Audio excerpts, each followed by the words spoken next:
Make me proud, don't never back up, don't never back down. Stand your ground and always tell it like it is. Yeah, this life's gonna be real damn tough. You take them scars and you call that bluff. Don't let me catch you fitting in, 'cause everyone's an outlaw until it's time to do outlaw shit. Welcome to Outlaw Entrepreneur Podcast, where doing business at the edge is the status quo and average is out of business. Here's your host, Steve Houk. Good morning. Welcome to episode 7 of the Outlaw Entrepreneur. I woke up this morning feeling like I really needed to do some outlaw shit because I ended up bringing my girls to work with me this morning. So it's if you hear some noise, it's my 2 little ones hanging out with Dad. Got my guest this morning is Liam. Liam is the founder of Tensel.io, mattresscommercials.com. Hello. Good morning, Liam. Good morning. So where are you at this morning, Liam? Yeah, so I didn't recently, but about 6 months ago, actually 8 months ago now, I moved back to Florida from California. So I'm in Florida now. Where's the weather better? Florida, California? Probably California. Where are the people better, Liam? Actually, I mean, if you find the right pockets of people in California, there's a lot more. So, but it depends on if you like people or not. So, it just depends on your preference. So we don't like people. So where would you rather? Florida. Florida. Perfect. In the boonies. We are not asphalt warriors. So, man, it's no asphalt farming around here. I find myself I prefer the city a little more myself, but it's all good. Well, that's why you're a systems guy, right? You're a geek. A little bit. And let's unpack that a little bit. First, let's talk a little bit about how you got into business for yourself, Liam. How did I get into? Were you always an entrepreneur or entrepreneur minded, or Yeah, I would say I've always been entrepreneur minded. I'm 25, so it's not like I've been around super long. But even since my first sales job, I've been trying to figure out ways to go out on my own, and it took me about 4 to 5 years to finally make that transition. And here I am. I've been unemployed for about a year, living on my own for a year, and I'm still here and still making it happen. So things are going right. So, we call self-employed, not unemployed. I like to call it unemployed. So, part of my credo, right, is I am the unemployable. That's right. Therefore, I have to be self-employed. That's right. Nobody can afford to put up with me. It felt pretty good making what I made yesterday in the clothes that I was wearing. So I'll be honest. When you get to work from home and just collect money, it's quite nice. Definitely. I don't get that joy. I can't work from home with 8 kids. Never going to happen. Right. I like putting my pants on. The guy that talked me into this business always, like, he would go to work in sweats and make money. And I was just like, dude, put some clothes on. He's like, no, the joy of being the boss is I can wear whatever I want.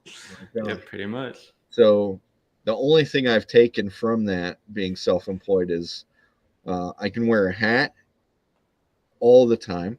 I don't have to comb my hair if I don't want to. And I never have to wear a tie again, which is something I vowed to do when I sold my last business and got out of financial services. So, Yep. no ties for this guy. Heck yeah. I love it. So, unemployed, Yep. self-employed Yep. for about a year. Yep. What's that journey look like for you, man? Well, I mean, if we want to start with my sales journey, my first real sales job, I mean, I did a little door to door when I was like 18, 19, got my first comma check. So I started out pretty young on sales commission only type stuff. And then, You just say comma check. yeah, yeah, yeah, a 4-figure check. Yep. I mean, Different. when you're 16, 17, 18, you're not taking $1,000 checks in a week. That's I'm just generational difference. I didn't think I was that old, Liam, but you're making me feel old. What do you call it? A 4-figure check? I don't know. I mean, I just call it a check. I mean, but when you're, young and you've never made a comma, you call it a comma check. When you're used to making $200, $300, $400, $500 every 2 weeks working at Chick-fil-A, that's where I started. That was where my first job was. But yeah, so 18, 19, did door to door. Got my first comma, first 4-figure check in a week. It was weekly pay. So I was on a good track. And then started working at Personal Comfort, which is, as you know, or maybe they don't know, that's an 8-figure direct-to-consumer mattress brand, or they were direct-to-consumer. They've gone to retail now. I was there for about a year and a half, crushed it, was top sales rep, did over 2 million in like my first calendar year. My best month, I did $450,000. People literally accused me of stealing leads and stealing deals. Managers verified every single sale I made and confirmed it was all 100% clean. Helped them launch their social media marketing department, whatever you want to call it. I was like, how are we a direct-to-consumer company and we're only doing Google CPC against Sleep Number? We don't have any social media presence. So started getting an extra check on top of my commission because they were paying me for social media marketing. And then also was behind their first Sleep Number versus Personal Comfort comparison video. Shot that on the iPhone of one of the co-founders. So was there for a year and a half. Wanted to go. I was young. Wanted to go quicker, faster, harder. Wanted to get to like making $100,000 in a month. Couldn't see the path to that. So I decided to go where I thought that path would take me, which was to California in a different industry. The first 15 months was the complete opposite. I was 20, 21 years old, making 6 figures doing sales at Personal Comfort, went to California at 21, and basically my rent tripled really, because I was renting from my family when I was in Florida. So my expenses went from like $1,000 to $3,000. And then my income went from about 100,000 plus to 30,000 for the first 15 months, because the company I went to work for wasn't such a great company. So we'll just leave it at that. And then went to another company in the same industry and saw instant success and started making multiple 6 figures there. And then in 2022, some things happened with that company and I unexpectedly left and decided to come back to Florida and go all in on myself because I wanted to own my income. And I was tired of, making a bunch of money for other people. And when I left, not reaping any reward from it. So that's kind of been my journey. Now 2022, when my original business, when I left my job, I had a crypto consulting firm. So I'm a big crypto investor. I had multiple 6 figures, right? And then I just decided that wasn't the business model that I wanted to continue to pursue. There's not a lot of scalability, not a lot of leverage. It's more like a traditional finance role where you are the guy. There's not, even though I'm dealing with crypto and software, which is infinitely scalable, being a consultant, you are the guy everybody goes to. And I didn't want to be that. I wanted to be able to build something that fulfilled the services, fulfilled the labor, and fulfilled the fulfillment on my behalf. So that's when I decided to pivot and transition into software and media and things that are much more infinitely scalable, where I don't have to be the one fulfilling the fulfillment. Hang with me for a second. I'm trying to.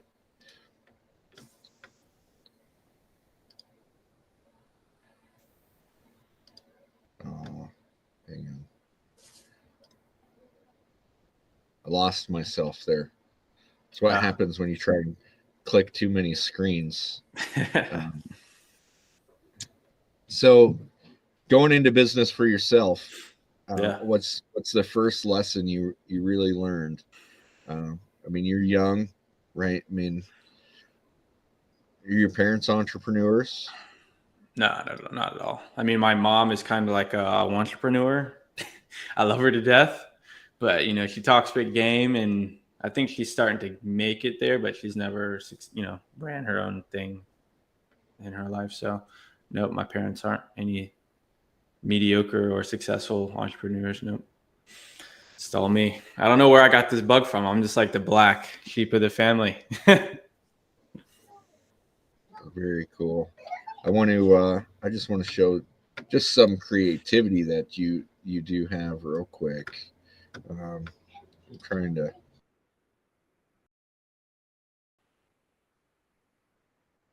show, hide, share.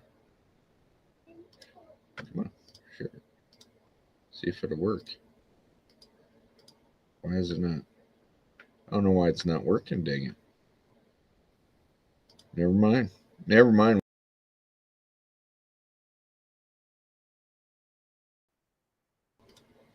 There we are. I don't know what happened there, Liam.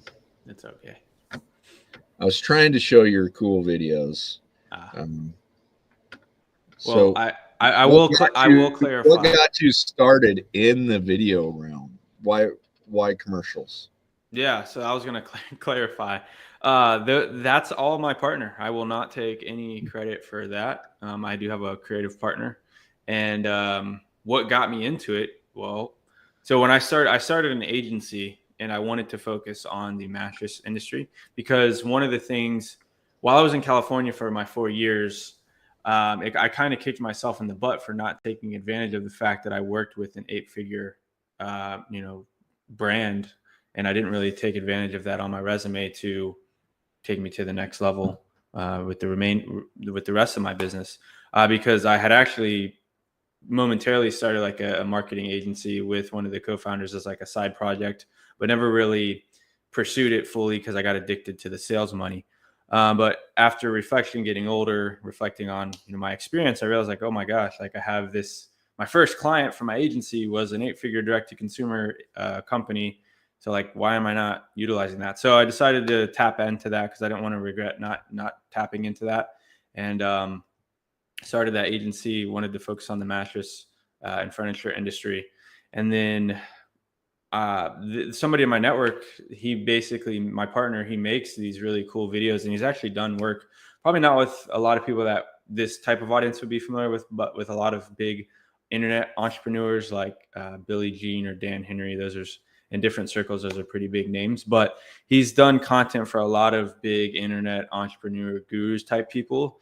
And he ended up making one of my clients at the time, ended up hiring him to make him a video. And then I was like, oh yeah, I know this guy. And then I just kind of hit him up, paid him to make me some videos for my agency. And then like a few months later, he was kind of always telling me, he's like, why don't we partner up? Let's make a video ads agency. And it took me a couple months to come around to that, but we finally hopped on a call. We agreed it makes sense. And yeah, here we are. So I kind of bring the software aspect of it because I've actually improved a lot of things that he was doing with separate businesses. And then he brings the content and the media, which are two things that are infinitely scalable. So it's just a match made in heaven. So let's hit the topic of the show that I created here, creating systems for success. Yeah. Right. So this is your specialty, right? I mean, this is where we talk about the commercials. The commercials are only a portion of that funnel creation that you use. Yep. Let's talk about how can especially a new business, right, starting out, what's the importance of putting together a good marketing system and some of the steps that you use, some things you use to identify that without giving away the secret sauce? Yeah, of course. I mean, it's extremely important. And when I think something to clarify is that systems, when somebody talks about systems, it's not just Like, it doesn't necessarily mean technology or software, things like that. It can be anything. The reason that I was able to sell $450,000 in a month, which was pretty much double the next person, is because my sales system, the ability in which I was able to close deals and fulfill and get to the next sale was a big part of that. So in terms of systems for a business starting, one of the biggest things and that I see and experience talking to businesses within the industry that I'm working with is, the biggest part of your system is having a database for all of your potential prospects and customers. That is literally the core of any business, because your ability to communicate with a list of people is what's going to, when you look at small businesses to big businesses, that's essentially what separates them, is the fact that small businesses do not take any time to build systems, to build databases, which is just a list of people that have expressed interest in their product or service or have bought their product and service. And then when you look at big businesses, they have built that list and they have utilized it to the next level, which is what really separates small and big business, big corporations. So the first things first is you should absolutely be plugging everybody into some sort of database management system, even if it's just an Excel spreadsheet to start with. Now that's, I wouldn't stay there long. And it wouldn't be ideal, but if that's where you need to start, that's a great place to start. But you just really need to be keeping attention to every person and every consumer that's taking interest in your product or buying your product and or service. So that's what I would say is the biggest thing first and foremost, is you got to get that core in place to where you're just feeding everything into the core. So I kind of want to back up for a second, because I think probably every entrepreneur, and I'm gonna make an assumption that you have, has read E-Myth Revisited, right? That's like Entrepreneur 101. Have you read the book, Liam? Nope. No. Well, we'll just think of it as an age thing. So most people have, and the key to E-Myth, right, is identifying systems, really being able to work on your business and not in your business. There's a difference between practitioners and business owners. And developing systems that are in place that constantly produce money and training. There's like financial systems, sales and marketing. That's where what systems you typically focus on. But your operations, logistics, your hiring, right? You door knock. Those guys, the biggest system that door knockers use is that hiring system, right? Because there's such high turnover, high churn, right? Those guys churn, and then your information technology, right? So your software, your computers. And fortunately, we live in a time where a lot of what we do can be automated, right? And that's really what you specialize in, is automating a lot of the hard work. Because as a one store business owner or two store business owner, or to buy expensive systems is difficult. But you've got a system in place with Tensel, in my industry, that helps business owners. So kind of explain how that works for you. Tensel itself, or the whole system? Just how the system. What got you down that road?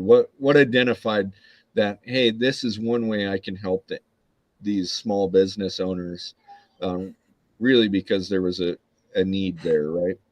Well, the reason I moved away from the crypto consulting and into the, helping small to medium local businesses in this industry and just in general, is because in financial services, I couldn't really tap into a skill that I have, which is calling and closing and selling.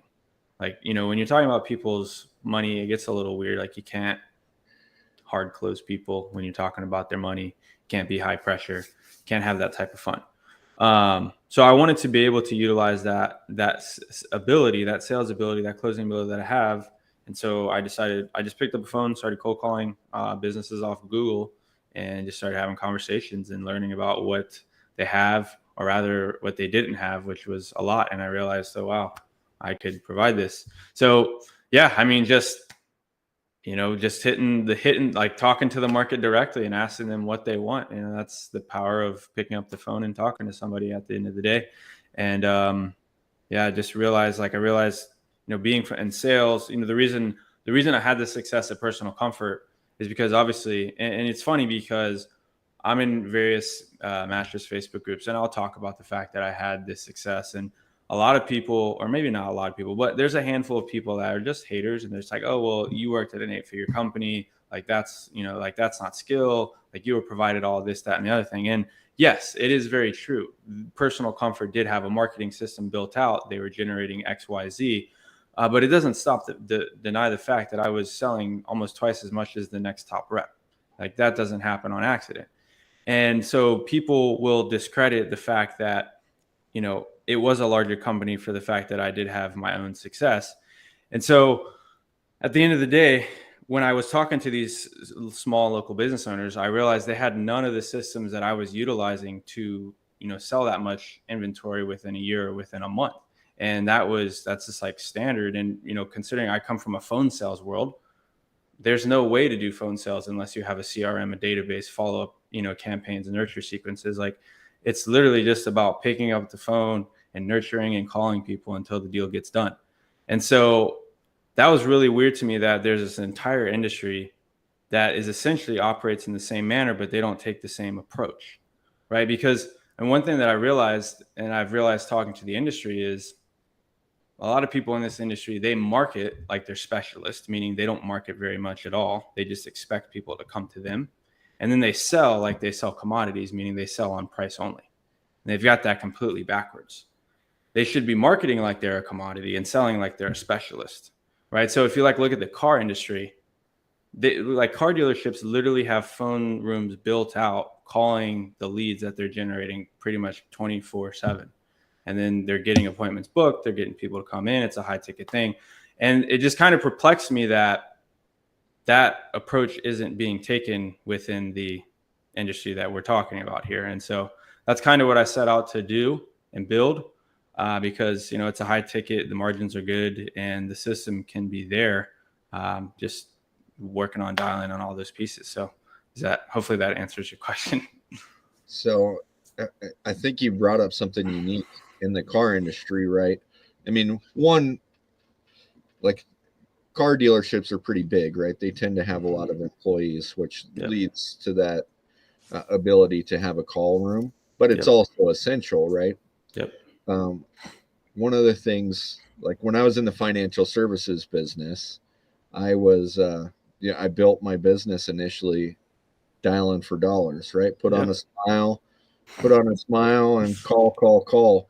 One of the unique things that I didn't have back then was we're talking what a world 10 years makes, right? I mean, 10 years ago, you were in middle school. Yep. But when I was doing dialing for dollars, the CRM technology wasn't near as good as it is today. No. The ability to follow up with customers, track customers. I mean, only really then it was very exclusive to the companies that could afford systems like Salesforce, right? Salesforce, yep. Today, I mean, there's so many competitive programs to Salesforce. Yours being, one of them. But it's, not everybody in our podcast's reach is in the mattress industry. This is something that can be utilized by small businesses across every industry, right? I mean, and it's something that we see. I got CVS next to me, right? It's something that we see at CVS. When you go to CVS, you punch in your phone number so that they can track your sales, so that they can send you emails and marketing campaigns. They also have, they can find out a lot of information from your location and your email address, like where you live. They can also send you direct mail. So their systems are built out. And that's something that small businesses don't realize how affordable it actually is today Yeah. to be able to do similar things, right? Yeah, absolutely. I mean, yeah, for sure. You know, Salesforce is the big player. That's big corporations are going to go to. But yeah, there's a lot of systems. Tensel, we have built it. We have built it. You know, the framework, the foundation of it can be used with any business, but we have tailored it and put some specific uses on top of it that is more geared toward mattress furniture. And we've got like appliance stores, like just that general FAM furniture, appliance mattress industry is what's it's mainly geared toward. But yeah, the foundational piece of it, the core of it, yes, it's all the same functionality at the core, which is put people in the database, send them emails, send them texts, put them on a calendar, book them an appointment, get them to show up. It's all the same thing at the end of the day. So I think one thing that small businesses are afraid of, right, is pestering people. Pestering people, yeah. Right. I mean, for sure. I know it's something that I've been reluctant to do with text marketing, because you don't want to seem like the pain in the ass. Yeah. So what's a trick to avoid being a pain in the ass? It's really interesting because everybody's different. Like I run ads for my business, and just even talking to people within my network, everybody is so different in their preferences. And here's what I mean. Like some people, when they fill out a form or fill out their information, they may not want to be contacted until, I've had people fill out a form. Like, here, let me give you a real life experience. I've called a lead that opted into my ad within about 5 minutes. And the reason you typically want to call a lead within 5 minutes is because they have their attention on what they just filled out.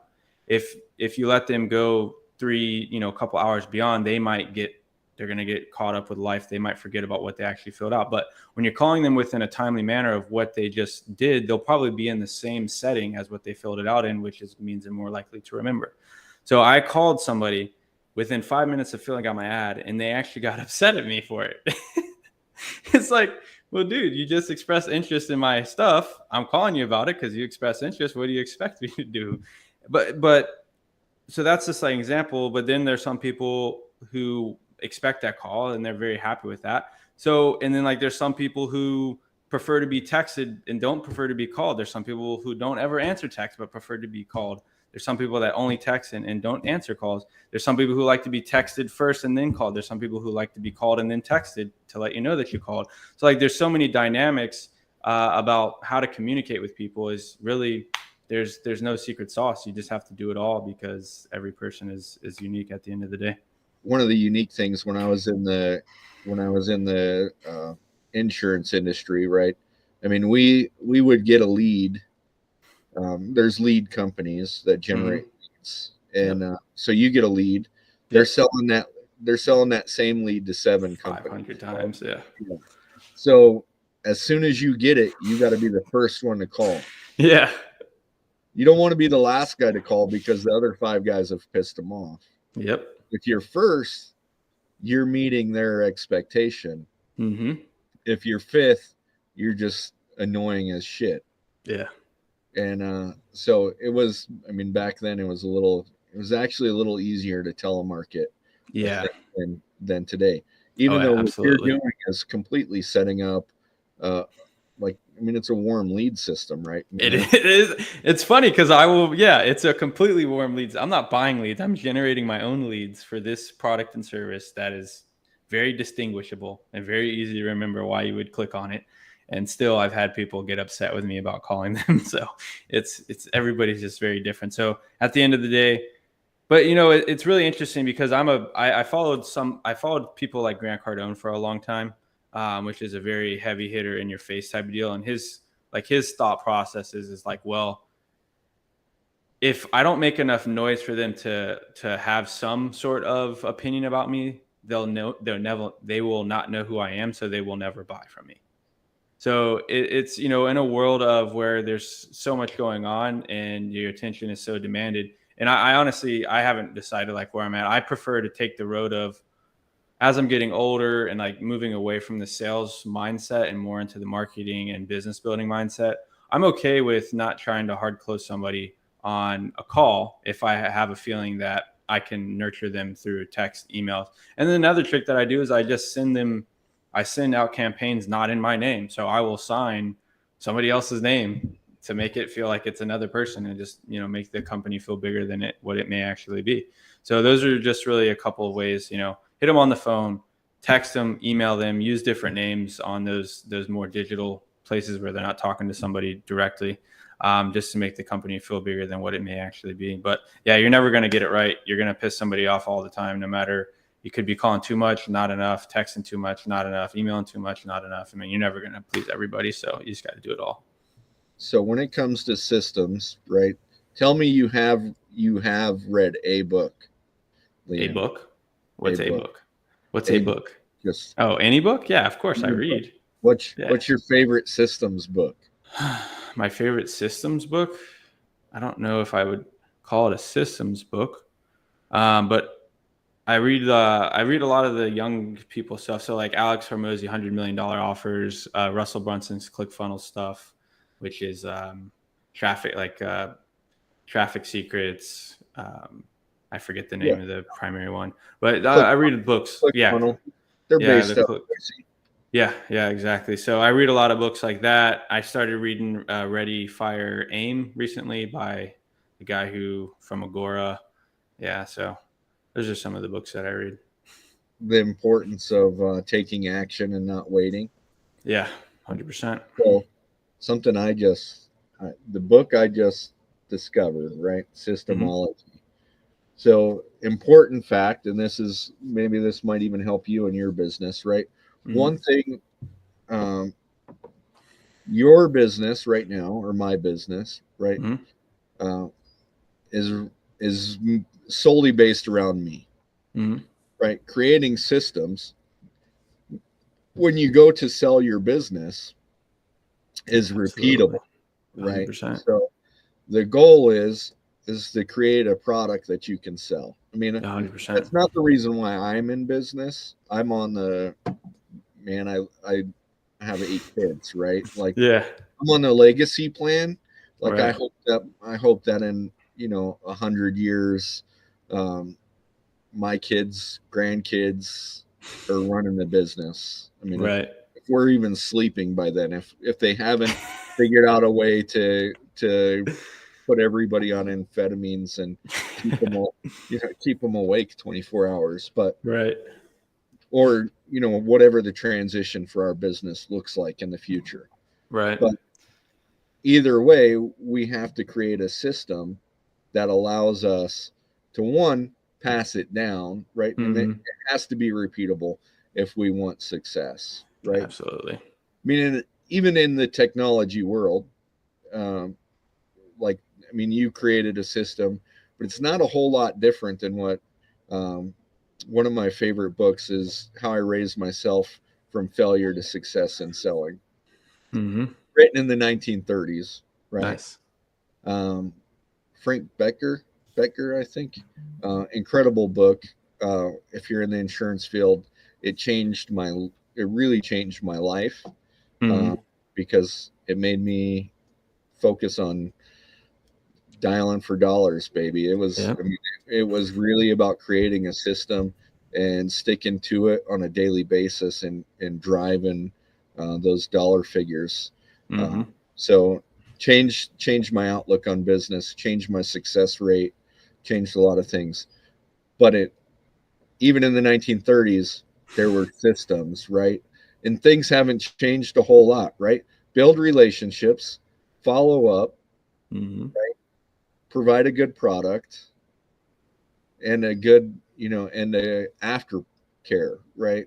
So create loyalty. Yep. Because ultimately we need to sell not just the person we're selling to, but their friend, their relative, somebody else. And that's how small business competes much better than larger businesses. Yeah, exactly. If somebody wants to, they're in our industry, Liam, mm-hmm. where would you start them for creating a system? Tensel. Tensel. They need to be, I mean, like I said earlier, like every business should have a core where they're plugging everybody that they talk to, that walks in. I mean, you'd be surprised, people get calls from Google and somebody will ask, oh, what's the price on this? And they'll just be like, oh yeah, it's this. And then they just hang up. It's like, well, you just missed, you don't know that person's name. You don't know how to get back in touch with them. You don't know anything about them. You just know they want this. And so that's something, one of the first things is just start, like, when you talk to people, get their name, figure out how to reconnect with them. Because some people will call from like a Google blocked number and like you can't ever call that person again. And then that also, like when you're answering the phone, that goes into more of the sales process. Like, how do you actually answer the phone to build that relationship in that short amount of time, to get them to give you that sort of information, right? To build that experience for that person, right? Because if you're just, and this is why I tell people in the industry, it's like the way you're answering the phone, you're literally just a billboard of information. Here's my price, here's my hours, here's my location. You're not creating an engaging conversation where people are having an experience. You're just blasting out information. And then again, you're like a specialist, you're blasting it out and whoever comes. Like you're not creating any engagement. You're not creating any sort of experience. So that's the first thing, is collecting that information, creating that experience, creating that engagement, plugging them into the system so that you can, nurture them and follow up with them over time. Because even if they're not, go ahead. You just hit on one of my pet peeves, right? One of the things that annoys me throughout the day, but you just turned it into a potential bonus for me, is because, man, I hate getting called and said, hey, what's your cheapest twin mattress? Yeah. Right. And you're just like, oh, really? You just like interrupted my day to find out what my twin mattress is. But yeah, taking that extra moment to ask additional questions, right? And then putting it into a system and following up with them. Yeah. So when I was up, and I can share this with you to give you some value as well as people who are listening. But if you ever do get a call in, like one thing that when I was at Personal Comfort, we would get call-ins and then make outbound calls as well. But when we would get call-ins, we would get people just asking all kinds of stuff. What's your cheapest mattress? Do you have a discount on this? Do you have a discount on that? But I would always answer the question, especially on a phone call, what information can I get you? Because people are always calling for information. Otherwise, they'd be in your store buying if they were looking to actively buy. And so what information can I get you? Somebody would say, oh, well, I'm looking at XYZ. What's your cheapest mattress? Or do you have a discount for medical employees or military? And then you could basically, you offer them the information. And this is something I actually did learn from Grant Cardone. But you basically offer them the information and then you transition that into qualifying. So what that looks like is, okay, great. What's the name of your store? Boise Mattress. Okay, great. So this is Steve with Boise Mattress. What information can I get you? Oh, I'm looking at a queen. What's your cheapest one? Yeah. I'm more than happy to get you that information real quick. Before I do, what has you looking for a new mattress right now? Then you just completely redirected the conversation, right? And so you're still going to provide them that information, but you're redirecting conversation, taking control of the conversation. And being in control of a conversation doesn't mean you're being a douchebag about it. It says, yes, you're extending your hand. They're telling you what they want. You say, great, more than happy to get that for you. Before we get there, by the way, what has you looking for a new mattress? And then you go down your qualifying road and boom, by the end of the conversation, you're talking about, instead of your cheapest mattress being a $500 product, you're probably telling them based on what they told you that you think they should buy this mattress based on what they just told you, right? And now you're off the cheapest mattress conversation because you actually have insight onto their dominant buying motive. And so I would do that all the time. I remember vividly, I had a guy who called in one time. He was like, I've got $1,500 to spend. What you got? I'm like, okay, great. More than happy to show you what we've got. By the way, took him through my entire qualifying process. And then at the end of my qualifying process, I said, okay, and great. And so based on what you told, based on this conversation, the one I'd recommend, because I'm the specialist, I'm the sleep expert, I'm the one that knows what he should get based on his problems. I said, based on what you're telling me, you should get this mattress. And long story short, he basically ended the conversation by saying, how does that financing work again? And he walked out with a $4,500 mattress instead of a $1,500 mattress. So, yep. That's I really like that. Take control of the conversation, right? Yep. So now this is an interesting part I'm going to ask you to help us with. Yeah. I know people that are listening. So now we're going to turn that into a walk-in. Yeah. Right? What do you do to take control of the conversation? Hey, I'm here. Where's your cheapest twin mattress? Yeah, I can now.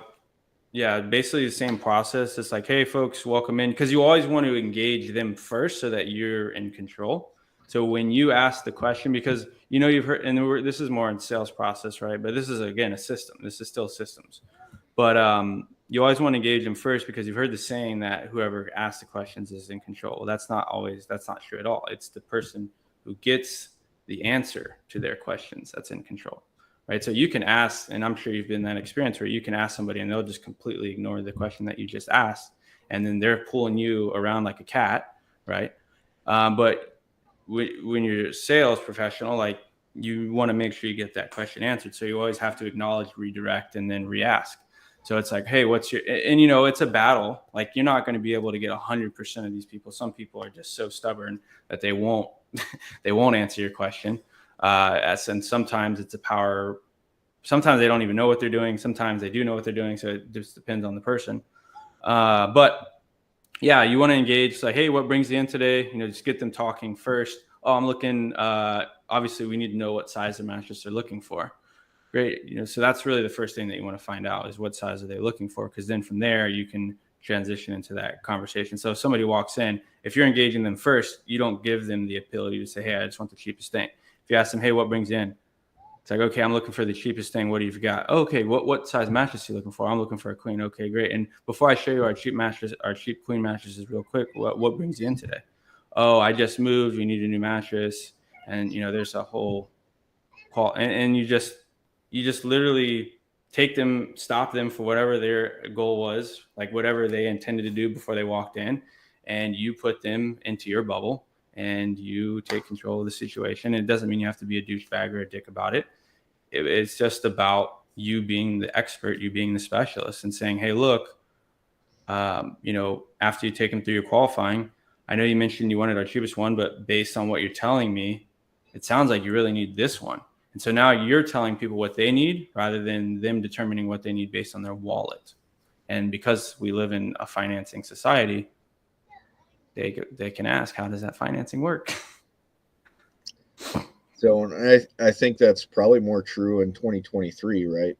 Where people are getting a little more strapped for cash, right?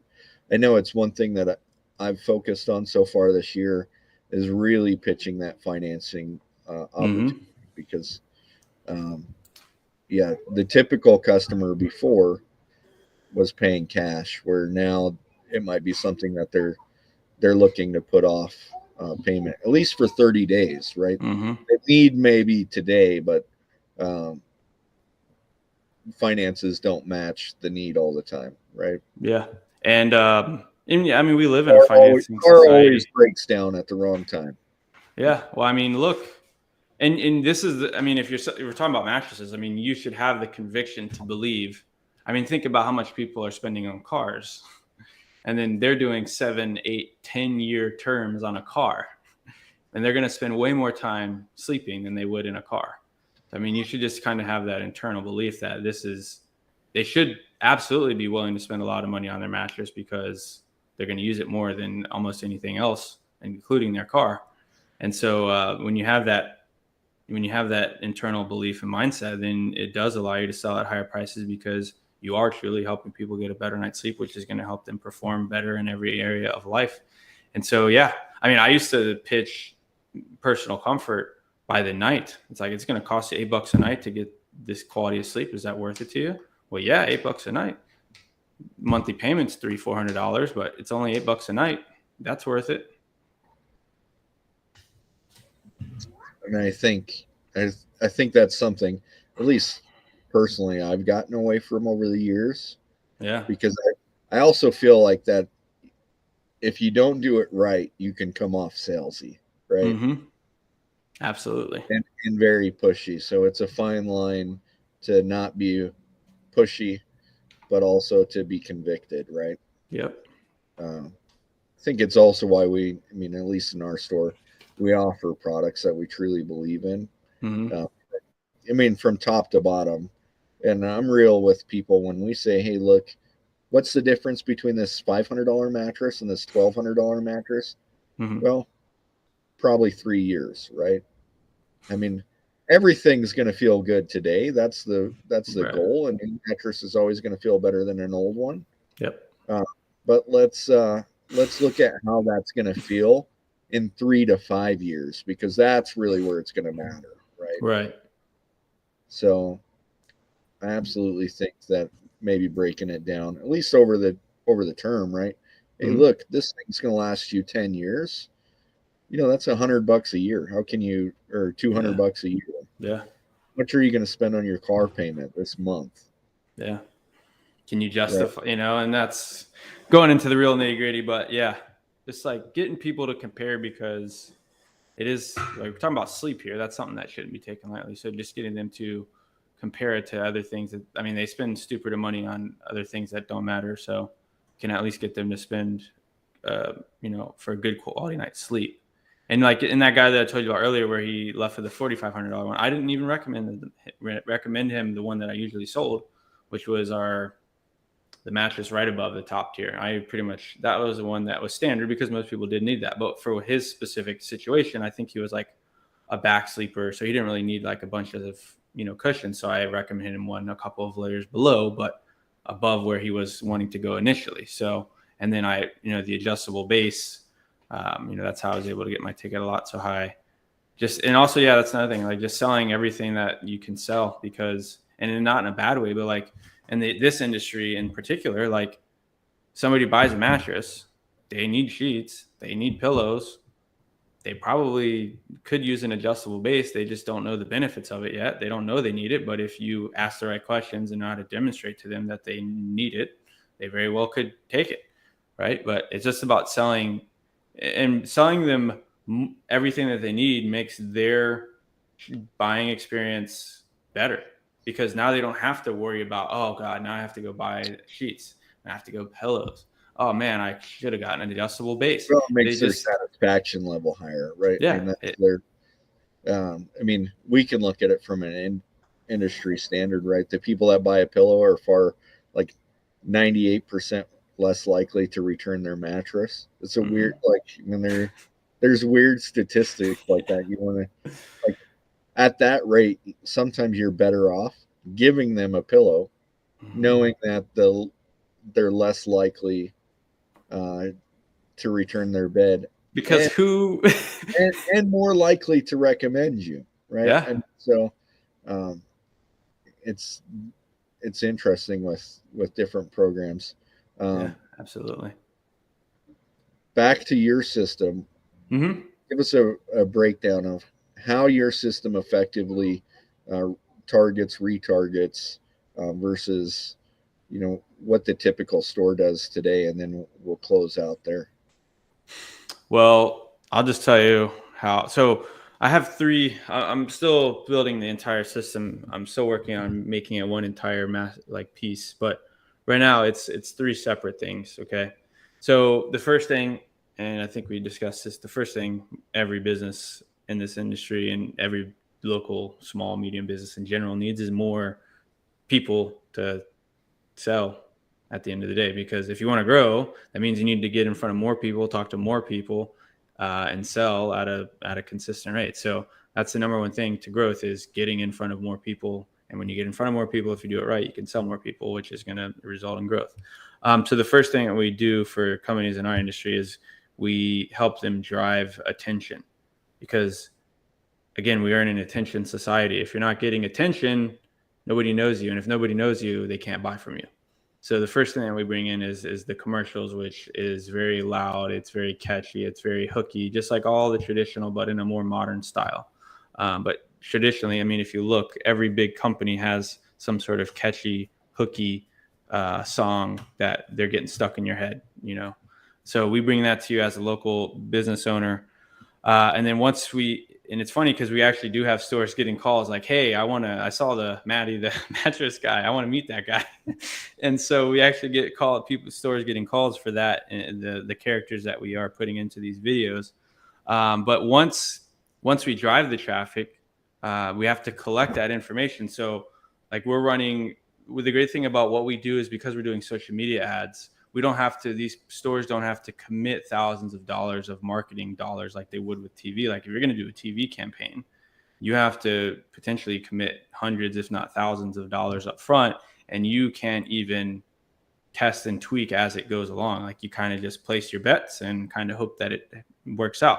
Whereas with social media advertising, you can do $10, $20 a day for a couple of days. If you don't get the results you're looking to get, make the tweaks, make the adjustments, without having to commit those thousands of dollars in marketing spend. But once we're getting that attention, once we're generating that traffic, we need to be plugging them into a system, because when you understand like social media, and I don't want to go super deep, but not everybody on Facebook is going to be looking to buy a mattress right now. If they were looking to buy a mattress right now, they would be on probably Google, right? Because Google is a higher intent place. But if you're getting their attention on Facebook, you're typically catching them before they're searching on Google. So it might be something that's on the back of their mind. Maybe they are sleeping with pain, but it's not top of mind quite yet. It's still kind of a thought in their back of the mind. But when you extract that and bring it to their top of the mind on Facebook, you're catching them before they go and search it on Google. So you need to put them into a system like Tensel, where you can nurture them over, a week, 3 weeks, a month, 3 months, 6 months, 12 months.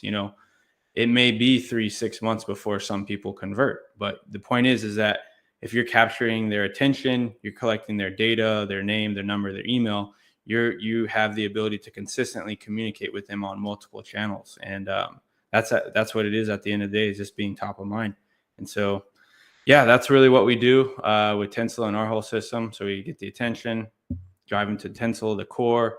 And then for some stores, depending on how well they're doing, we actually are offering like appointment setting, where we'll call their leads and set the appointments and do things like that for them. So yeah, that's kind of how our system works. I mean, it's a unique aspect of the business, right? I mean, I think it's something more, some of the bigger furniture stores do it, right? I mean, when you look at like Nebraska Furniture Mart, and I mean, these big top 100s, they all have systems in place. Yeah. Even their execution on the systems is probably not as thorough as what you can be in a small business, right? Because sometimes we have more time available. And unfortunately, we're going to see 5 to 10 people today. We're going to be open for 8 hours. Right? So we know, hey, you got a lot of downtime. Your employees have a lot of downtime. Like, put them on the system, help them, right? I mean, help them through the system. And then you're also creating warmer prospects for them. Absolutely. It's an easier transition to do business with a friend, somebody that you already know before you come in. Yeah. So exactly. It's I recommend the systems, man. I recommend it. Liam, I appreciate you coming in, dialing in this morning with me and breaking it down. You. If anybody wants to get in touch with you, Liam, how do they do it? Facebook. I'm pretty active on Facebook, actually. And then you can email me, liam@mattresslaunch.com. But yeah, Facebook is probably my preferred method. Liam Chase. Just look me up. You'll find me. If you see my face, you'll see my picture. But yeah, thanks for having me on, Steve. I'm excited. And hopefully I trust that people listening get some value from this and can take their business to the next level. Perfect. Have a great day, man. Thanks, you too. Talk to you later.